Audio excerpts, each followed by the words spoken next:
he turns to me in this slow British accent, because I am seriously shoulder to shoulder, and he says, "That's a good name, but it's not better than The Clash."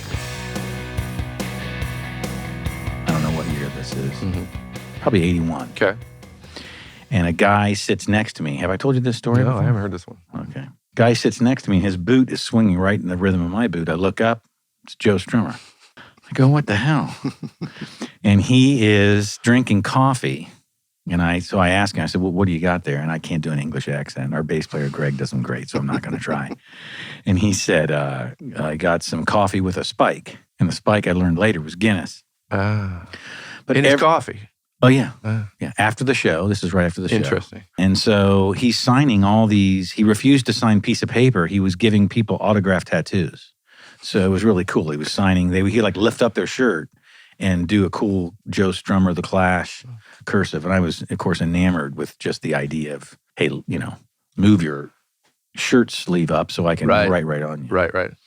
But he would ask each person that he signed about them. It was the most caring thing I had ever seen. And I was thought, my God, it's such an intimate relationship with the people who love The Clash, right?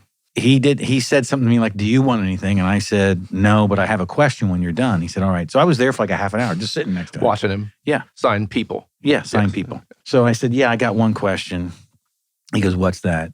And I said, I've got a band. And he was very nice, very humble. He goes, oh, well, who's that?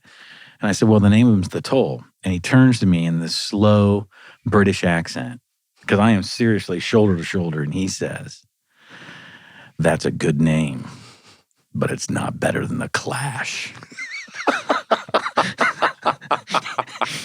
I said, yes, sir. You're right, it's not. You're damn right. It's not. And when you say it with the Guinness bean breath on me, it's really not.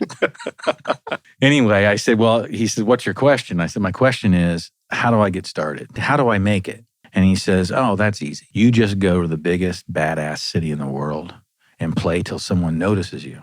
And I said, notices me doing what? He says, I don't know. That's for you to determine. But you'll know when they notice you. And that's what we did. And that's how I got to meet the Psychedelic Furs, how we got to CBGBs. And really, in the long story, is how we got a record deal.